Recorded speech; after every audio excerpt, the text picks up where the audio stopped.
Bonjour à tous, bonjour à ceux que je revois. Donc ce matin, quand j'ai présenté, on va dire, la théorie à grande vitesse de ce qui est derrière le web de données, le web sémantique. Et donc je m'appelle Fabien Mondon, je suis responsable d'une équipe de recherche à l'INERIA, qui mixe entre l'INERIA, CNRS et l'Université de Nice, mais je suis aussi représentant de l'INERIA au W3C, donc c'est un peu avec ces types de casquettes. Et là, ce qu'on m'avait demandé de faire dans cette deuxième session, c'est d'essayer de donner une visite guidée d'un certain nombre de démos qu'on a en ligne sur notre site de l'équipe. Donc on va regarder un certain nombre de screencasts ensemble, je vais essayer de vous expliquer ce que sont ces différents outils. Donc d'essayer de vous donner une vision un peu plus concrète du genre d'application qu'on peut faire. Mais alors attention, je vous rappelle, je suis responsable d'une équipe de recherche, je ne suis pas responsable d'une SS2I. Donc il y a des choses qui vont paraître loin d'être finalisées, par exemple d'un point de vue interface, et puis d'autres qui vont paraître au contraire peut-être plus finalisées au niveau de l'interface, mais vous pouvez avoir moins de web sémantique. Sur cette deuxième, je pense que ça veut dire qu'on aura peut-être mieux réussi. Alors, je vais la couper en deux, la démo. Avec un peu de chance, on verra la deuxième partie. Le premier ensemble de démos, ça va être des interactions. Parce que l'expérience, ça parle faux. Alors la première démo que je vais vous montrer, c'est une démo qui s'appelle Discovery Hub. Donc c'est la seule pour laquelle je veux aussi vous prouver que c'est bien en ligne. Voilà le site de Discovery Hub, je peux faire. C'est un moteur de recherche exploratoire qui permet aux gens qui veulent découvrir un domaine mais qui ne connaissent pas vraiment ce domaine d'échapper à la problématique des mots-clés. Quand on fait une recherche sur un mot-clé, c'est en général qu'on connaît déjà le domaine. Là, on rentre des mots-clés qu'on connaît déjà et le système essaye de vous trouver des choses que vous ne connaîtriez pas. Donc, à partir de Daft Punk, par exemple, il commence à vous proposer des choses que vous pourriez aller voir. Et puis, il est capable aussi, on va le voir, de vous expliquer comment ça fonctionne. C'est la seule pour laquelle je vais me connecter. Les autres, je vais utiliser des screencasts pour des raisons de vitesse, puis aussi pour des raisons de sûreté en connexion réseau. Le principe de Discovery Hub, c'est un travail avec Alcatel-Lucent aussi. Et l'idée, c'est de se dire, pour un certain nombre de domaines, les gens ne savent pas trop à quoi s'attendre. Parfois même, dans certains domaines, c'est leur boulot. Par exemple, si vous prenez un journaliste, il ne sait pas quel article on va lui demander le lendemain. Et en général, il va découvrir le sujet pour l'article qui lui est demandé. Et est-ce qu'on peut avoir des moteurs de recherche qui vont au-delà de Google, qui supposent que vous connaissez les mots-clés pour accéder à notre truc? Et la réponse, c'est oui. Et qu'est-ce qu'on fait pour ça, nous? On utilise le web de données, donc cette fameuse version du web où on lit des bases de données et non pas des pages entre elles. Et au lieu de faire de la recherche dessus classique, c'est-à-dire de rechercher certaines données dans le graphe, précisément, là, on va faire ce qu'on appelle de la propagation dans ce graphe. C'est-à-dire, on va regarder ce que la personne connaît, et à partir de ça, on va parcourir le graphe, on va propager, il faut imaginer comme si vous propagiez de l'électricité dans le graphe. Et on va regarder les endroits où l'énergie s'accumule. C'est-à-dire, il y a des endroits qui sont à des intersections de son intérêt. On va utiliser ça pour faire la recommandation. Ça, c'est le principe, on va dire, 101. Je ne vais pas vous sortir les équations, c'est interdit aujourd'hui. Et ça donne ça, donc ça donne un site dans lequel on peut soit vous lancer quelque chose sur certains mots, comme le journaliste, soit vous utilisez du contexte, par exemple votre position géographique, vous êtes à Paris, on stimule par rapport à ça, vos likes Facebook, puisque vous pouvez synchroniser avec vos likes Facebook, et à partir de tout ce qu'on arrive, ce que vous nous donnez, on propage et on propose des choses. Donc là, en l'occurrence, par exemple, il a pris Pink Floyd, et on regarde ce qu'on peut vous proposer sur Pink Floyd, on fait une recherche exploratoire, et il y a plusieurs choses intéressantes à l'intérieur. À la volée, on regarde en se propageant dans le graphe toutes les catégories qu'on va rencontrer. Donc là, on va voir qu'il y a des catégories artistiques, album, band, company, film. Et à partir de ça, on va créer automatiquement des facettes pour vous. Donc c'est un peu comme un faceted browser, mais les facettes sont calculées à la volée en fonction de ce qu'on parcourt dans le graphe. On s'adapte à votre domaine. En fonction des résultats qu'on trouve, par exemple, si on trouve qu'une ressource est de type vidéo, on va inclure un player pour que vous ayez accès aux résultats à l'intérieur. Donc on va inclure des services qui s'adaptent au type des ressources. Et puis, on va être aussi capable d'expliquer ce qu'on trouve comme résultat, soit en vous montrant les dépendances du graphe qui ont été utilisées, soit en vous générant du texte qui dit quelles sont les propriétés qui ont été intéressantes pour vous. Donc, par exemple, ici, on demande mais pourquoi tu m'as recommandé ça? Et donc, on dit, bah voilà, entre Radiohead et Pink Floyd, il y a ce genre de lien qui existe, c'est pour ça qu'on te recommande de regarder Radiohead. Voilà les extraits du texte, le Wikipédia fait automatiquement, on parle des deux, et tu peux lire le texte si tu veux en savoir plus sur les liens qui s'entretiennent. Donc on voit qu'effectivement Pink Floyd et Radiohead apparaissent dans les deux. Et on génère aussi des petits textes à la volée, donc ça c'est du texte en langue naturelle générale à volée qui explique ce qui est commun, donc par exemple très utile pour un journaliste qui veut avoir du texte pour bootstrapper. Bon, la démo fait 15 minutes à elle seule, donc on va s'arrêter là. Mais vous comprenez le premier principe, donc ça c'est un premier exemple d'application, en l'occurrence un moteur de recherche exploratoire, qui va nous permettre, parce qu'on a des données sur le web qui sont accessibles, de les traiter différemment de ce qu'on pourrait faire sur des pages ou sur du texte. Ça va ? Voilà. Deuxième exemple, toujours les mêmes données cette fois-ci, mais là pour des gens qui font de l'analyse de données. Donc ça peut être, par exemple, quelqu'un qui veut faire de la bibliographie. Ici, j'utilise une plateforme open source, qui n'est pas faite par nous, qui est open source, qui est maintenue à Paris, qui s'appelle GFI, qui permet de faire de la visualisation de graphes et de l'analyse de graphes.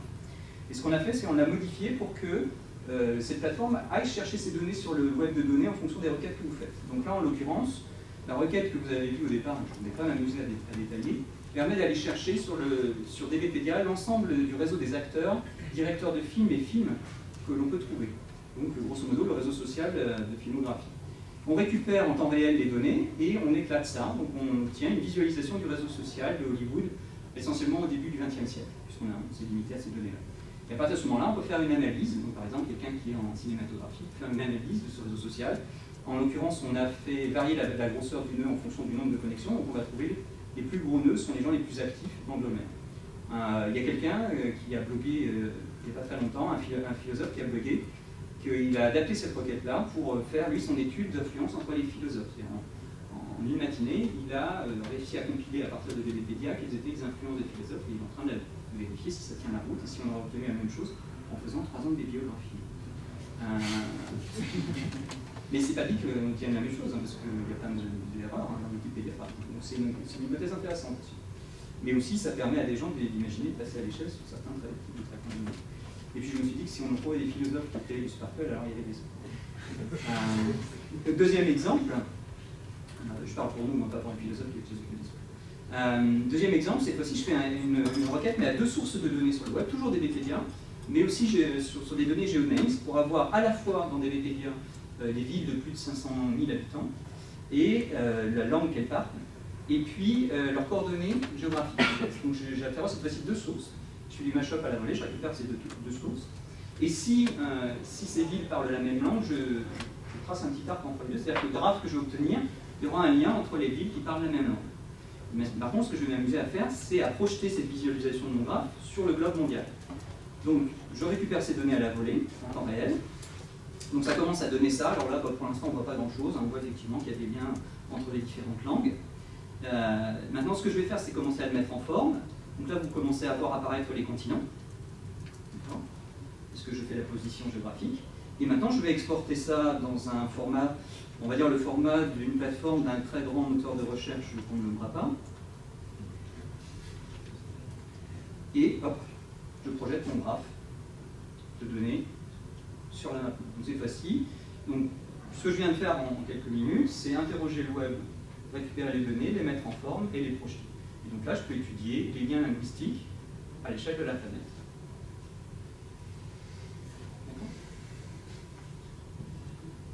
Alors, je change de domaine. Le web de données, c'est assez abstrait, personne n'écrit des requêtes Sparkle. Donc on a un autre projet qui s'appelle Kakis dans l'équipe, où on s'intéresse à transformer la langue naturelle automatiquement en Sparkle. Ce qui a été rentré en haut ici, c'est une requête en langue naturelle. Donc c'est pareil, le Kakis elle est en ligne, hein, je peux même vous le prouver, je n'avais pas prévu de vous le montrer, mais les gens ne me croient pas. Voilà, Kakis, je peux l'avoir. Alors soit je vous montre le vrai, soit je vous montre le... Voilà. Et je ne sais pas, je vais prendre un exemple de requête.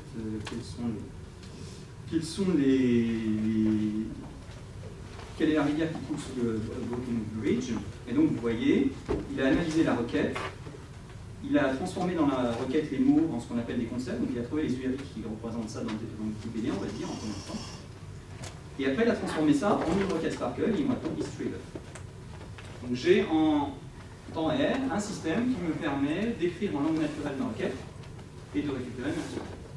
Et puis donc, les gens avec qui on travaille, ils s'intéressent par exemple à augmenter votre GPS, de façon à ce que quand vous soyez en voiture, si vous passez à Rouen et que vous voulez savoir qu'est-ce qui s'est passé à Rouen, vous posez la question. Et votre GPS se connecte au web de données et vous donne des infos sur la ville que vous êtes en train de traverser. Ça va? être en pleine digestion.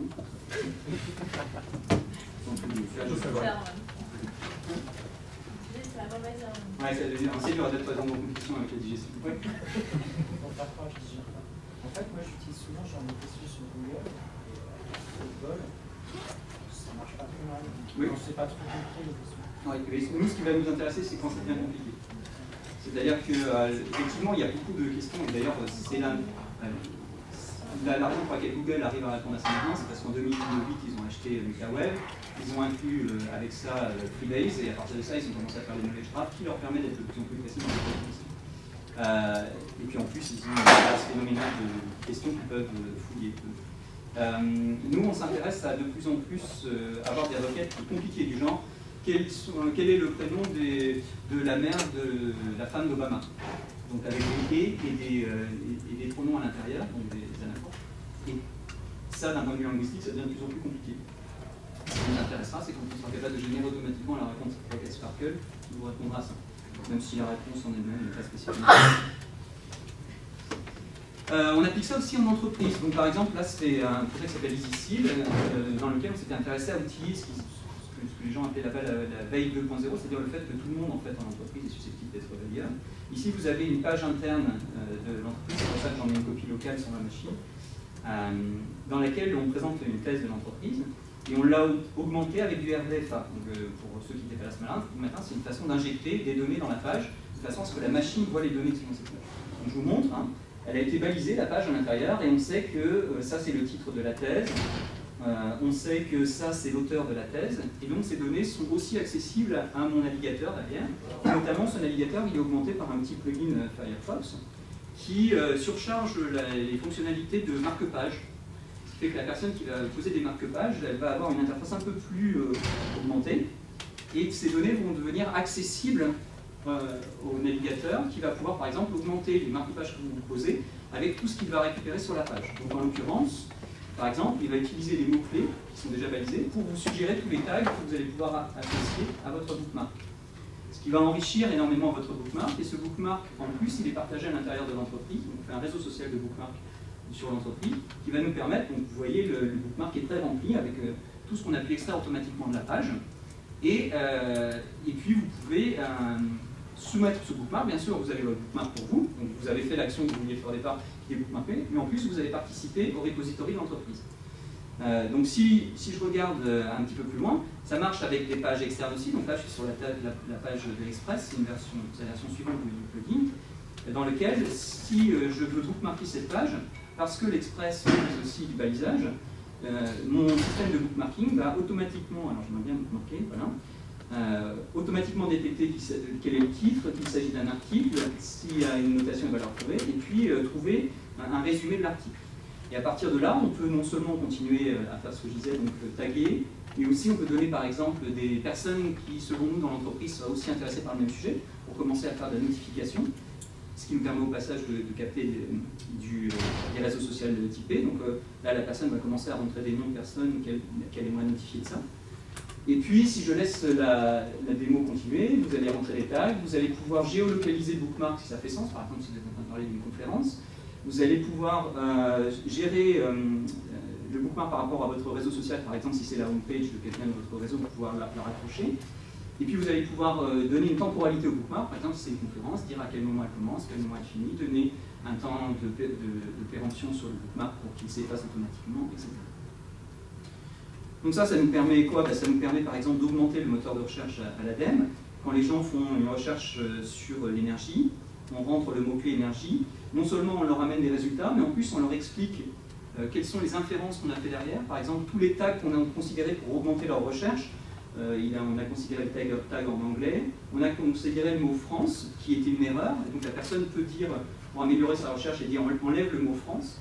Donc la personne, comme ça, voit quels sont les calculs qu'on a fait derrière, sur le réseau social, sur le réseau de tag, améliore sa recherche, et bien sûr, nous, on regarde comment elle améliore sa recherche, par exemple le fait qu'elle a enlevé le mot France, pour nettoyer automatiquement les calculs qu'on a fait. Donc par effet secondaire de son utilisation du moteur de recherche, il nettoie, le thésaurus reconstruit automatiquement au-dessus de leur tag.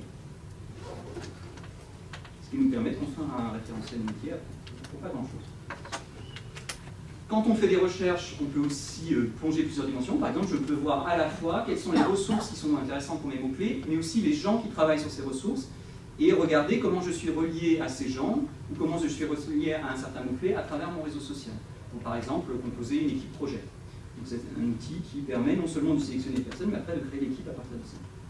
Quand vous faites des recherches aussi en fonction des résultats qu'on vous ramène, puisqu'on sait de quoi on parle, on adapte les interfaces de présentation. Donc, par exemple, si dans mes résultats j'ai des personnes, je vais inclure ici des informations qui sont pertinentes pour les personnes.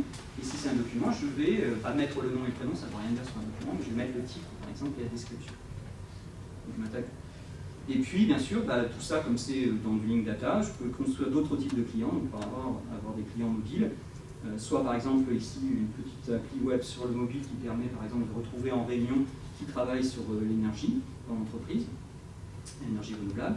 Et puis, si vous avez une information, si vous trouvez par exemple une personne, si vous sélectionnez une personne dans cette liste de résultats, et que vous voulez passer l'information notamment à quelqu'un qui est en dehors de l'entreprise, vous pouvez générer un QR code qui donne juste les informations publiques et passer le QR code à l'autre personne qui le rend automatique. Ça va? Ok, donc je change. Autre exemple d'application, Reader. Donc ça, c'est un jeune qui est incubé dans notre équipe parce qu'à l'INRIA, il y a un programme qui s'appelle Boost Your Code. Boost Your Code, c'est un concours qui a lieu tous les ans. Et si vous avez une bonne idée, si vous avez envie de lancer un produit, de lancer votre startup, l'INRIA a un concours. Le premier gagne 1 an de salaire gratuit, ingénieur. Pendant 1 an, il peut explorer sur son produit. Et donc là, c'est le gagnant l'an dernier, qui est revenu dans notre équipe parce qu'il voulait faire un peu de web sémantique dans ce qu'il fait. Et c'est un agrégateur sémantique de news. C'est un gros mot pour dire qu'il regarde les news, les brèves, qu'elles soient sur Twitter, Google ou sur des flux RSS que vous avez choisis. Il passe un détecteur d'entités nommées, traduction, il essaye de reconnaître les mots qui sont dedans et de les relier à des URI de DBpedia pour les désambiguiser. C'est sûr que si on trouve Zinedine Zidane ou Zizou, on place tout par le même URI, comme ça on sait qu'on parle de la même chose. En plus, il regarde, il voit que c'est un footballeur et que c'est dans le sport, donc il va catégoriser ça dans le sport. Ça permet de faire des filtrages et de dire je veux toutes les brèves qui parlent de sport et trouver celles qui parlent de football, même s'il n'y a pas le mot sport dedans. Donc là, vous pouvez le tester en ligne, reader.net. Vous me croyez, hein, je ne vais pas vous montrer, vous irez voir. Et puis Christophe, derrière, est toujours en train de déployer et il cherche une entreprise avec laquelle travailler à la suite de son contrat. Donc ça ressemble à ça, par exemple, il a voilà, un ensemble de brèves. Tout ce qui est en bleu derrière, c'est ce qu'il détecte actuellement, les différents canaux sur lesquels il les capte, et puis les filtres qu'il peut créer dessus, en utilisant par exemple par le mode de tout ce qui parle de Paris, et par agrégation pour retrouver des choses, même où le mot-clé ne parle pas de Paris, mais on parle des Champs-Élysées. Dernier exemple au niveau interaction, on s'intéresse par exemple à représenter de plus en plus finement le profil des utilisateurs ou le profil du réseau social. Donc, je vous ai montré tout à l'heure qu'à l'ADEME, on modélisait le réseau social. On peut modéliser des choses sur les personnes comme un centre d'intérêt, mais on s'amuse aussi, par exemple, actuellement, à développer des schémas web sémantiques qui permettent d'échanger de la notation automatique d'émotions, permettant à des applications de représenter l'état émotionnel de leur utilisateur et d'informer d'autres applications. L'utilisateur est très très énervé, c'est pas le moment de lui envoyer une notification.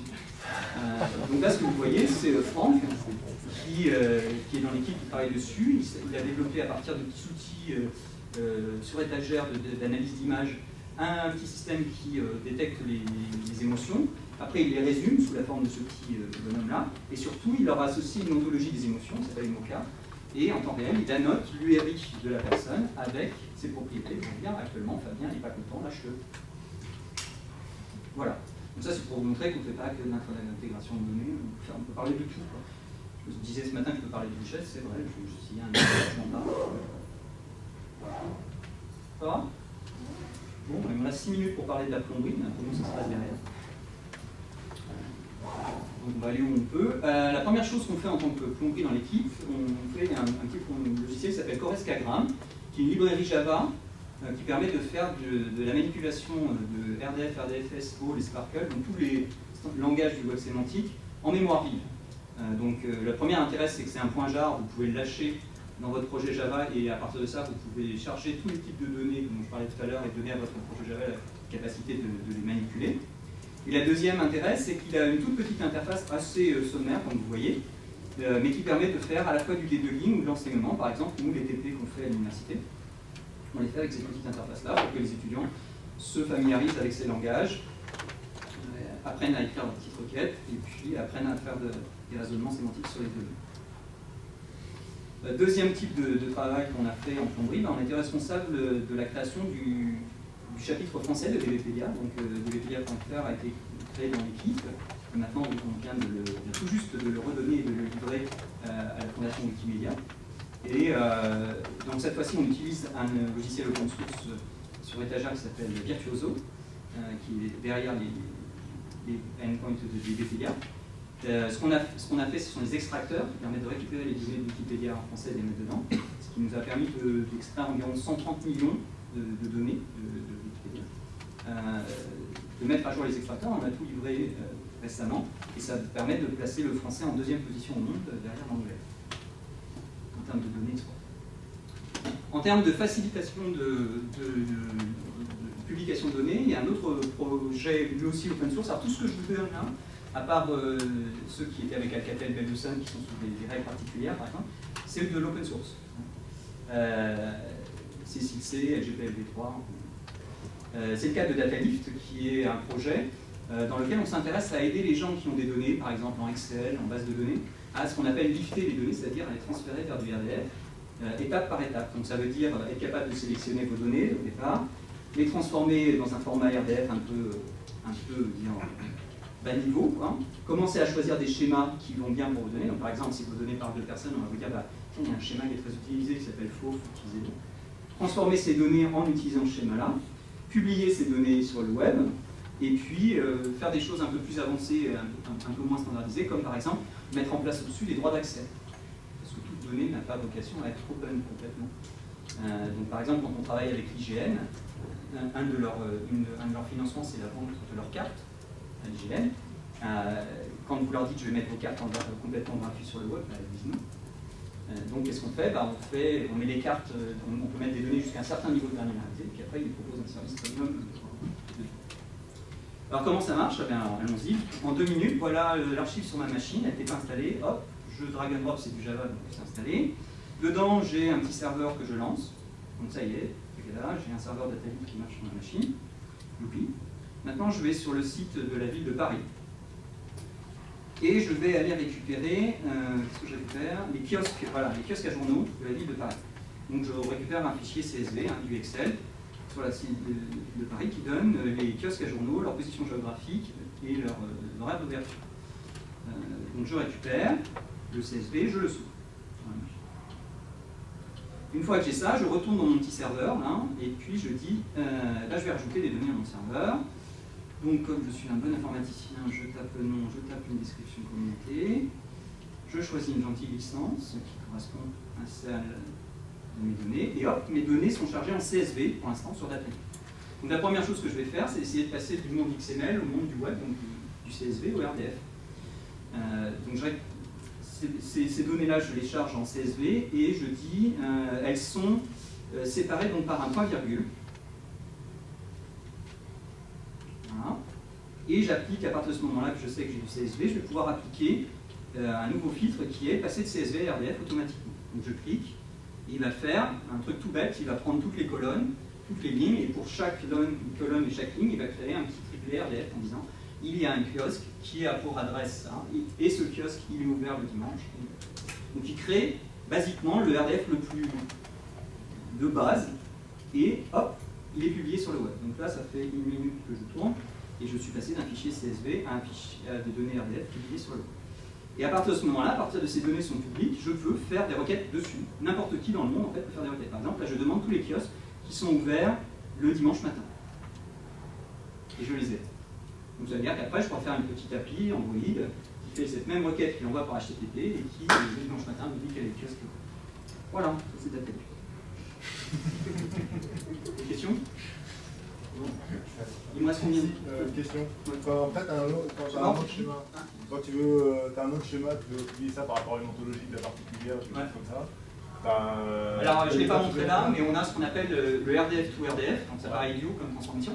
Mais en fait, au passage, ça te permet de dire tu mappes tel prédicat sur tel autre prédicat, et là tu te donnes tes alignements. Et ce qu'on est en train de faire, c'est de faire des requêtes automatiques à log, que tu connais peut-être, qui est l'annuaire des schémas, qui va aller plus loin, qui va te permettre de dire Visiblement, tu parles de personnes, donc je te conseille d'utiliser false name automatiquement. Donc de faire de l'alignement à partir des travaux de Jérôme Besnard et compagnie. C'est dans la minute, hein. C'est en cours. Il y a une première version. Il me reste combien de temps, 0 5 minutes. 5 minutes. Bon, on est toujours là. Vous pouvez sortir un jeu, je ne vous ferai pas réfléchir. Alors au-dessus de DataLift, et même dans DataLift, on a un module supplémentaire qui permet de faire du contrôle d'accès qu'on qualifie de contexte-aware. C'est-à-dire, par exemple, on est capable de dire les personnes ont accès à ces données que si elles sont dans un rayon d'1 km du Louvre. Et ce qu'on s'est amusé à faire, c'est voir si on pouvait écrire tout ça tout en restant dans les langages du web sémantique. Parce que déjà, les gens en ont marre d'apprendre des langages. Quand je leur dis qu'il faut apprendre Sparkle, ils font la tête. Si je leur dis qu'il faut en apprendre un autre, ils vont encore faire la tête encore plus. Donc là, ils peuvent écrire leur même droit d'accès, toujours en utilisant Sparkle. Et on a même fourni une petite interface qui va permettre, par exemple ici, à une personne de sélectionner dans la base toutes les données qui parlent de peinture. Donc on prend une base de triplets, par exemple qu'on a récupéré dans un musée. On s'intéresse à créer une politique d'accès aux données sur les peintures. Comment je sélectionne ces données-là? Je dis, voilà, je sélectionne toutes les données qui sont dans des graphes et qui parlent de peinture. Donc là, je les prends Sparkle, faites-moi confiance. Hop, j'ai récupéré toutes les données qui parlent de... Alors j'ai une simulation en bas, je peux vérifier tout ça. Et à partir de maintenant, ces données, elles sont identifiées dans un graphe qu'on appelle nommé. Et je peux accrocher à ce graphe nommé des conditions d'accès. Donc je vais pouvoir dire, sur ce graphe nommé, seulement les gens qui sont employés par telle compagnie ont accès. Et si je n'arrive pas à trouver ça avant qu'une personne accède, alors je lui couperai l'accès à ces données. Je vais pouvoir dire, ces données sont disponibles de 8 h du matin à 20 h du matin. Et après, si ce n'est pas disponible, par exemple, je peux associer des plages horaires. Et puis je vais pouvoir dire, je veux que ce soit disponible dans un rayon de 1 km autour du Louvre. Ce qui permettrait de dire que, grosso modo, les gens n'auront le droit de faire des requêtes sur les peintures de mon musée que s'ils sont dans 1 km du Louvre et qu'il est entre 8 h et 8 h du matin et 8 h du soir et qui font partie de l'entreprise que j'ai. Et tout ça est traduit en requête Sparkle derrière, donc marche au-dessus de n'importe quel moteur Sparkle. On prend un petit peu de temps? Ça va être... Vous avez ta fin? Bon, je vais m'arrêter là. Sur la problématique des droits d'accès, Ouais. chez Antidote, on utilise les technologies web sémantiques en intra-entreprise, Ouais. et on agrège et on lie ensemble des données issues de sources différentes. Oui. La problématique qui se pose à nous, c'est que les droits sont différents par source de données, Oui. et comme derrière on crée des objets métiers par requête Sparkle qui génèrent de nouveaux objets, la problématique de l'attribution de droits à de nouveaux objets qui n'existaient pas avant dans le système est un vrai souci. Alors là, on nécessite aujourd'hui une intervention humaine. il y a deux choses dedans. Il y a les droits d'accès, au sens access right, base oui, non, tu as accès à un moment donné, et puis après, tu as le droit qui relève de la licence, en fait. Oui. Et alors, sur les licences, on est en train de faire quelque chose qui va aller dans DataLift aussi. Pour l'instant, c'est un prototype. Bon, si je vous le montre, vous allez partir en courant, parce que c'est très compliqué, les licences, et ça suppose d'utiliser des moteurs de logique très particuliers qu'on appelle les logiques déontiques. Et donc, ce qu'on a fait, c'est qu'on a un moteur de raisonnement qui est capable de prendre deux licences, représentées en RDF, et de les composer à la volée. Donc on a créé une algèbre de composition de licences. Et donc si toi tu poses une requête à un moment, on va être capable de regarder que ta requête elle a utilisé des données de la source 1, 4 et 8. Et en utilisant, alors je ne peux pas rentrer dans les détails, mais il y a plusieurs heuristiques de mélange en droit, hein, soit tu es conservateur, soit tu es libéral en fait. Mais en fonction des heuristiques et de paramétrage, on va prendre les licences de ces trois sources-là, et on va te composer à la volée une licence. Alors la première chose qu'on va vérifier, c'est si elles sont compatibles. Si elles ne sont pas compatibles, on va te lancer un warning, on va dire attention, tu mélanges des données dont les licences ne sont pas compatibles, il y a de fortes chances pour que tu ne puisses pas les republier. Si elles sont compatibles, on va te calculer le résultat de leur mélange. Donc après, on a une algèbre sur les licences qui dit si un tel donne tel droit et si un tel donne tel autre droit, tel droit est plus restrictif, donc on prend cette partie-là, et on crée à la volée la composition de licence et on te la donne. Et ce qu'on fait actuellement, parce que c'est gentil, ça c'est la vision informaticien du problème, mais après tu vas voir un avocat et un juriste, il dit oui, c'est quoi la valeur de ta licence? Et donc ce qu'on fait actuellement, c'est bosser avec eux pour essayer d'évaluer la valeur légale d'une composition et sous quelles conditions c'est intéressant. Par exemple, est-ce qu'on doit précalculer le treillis des licences, faire valider ce treillis ou faire valider un sous-ensemble, et après se ramener à des compositions qui ont été validées par la loi.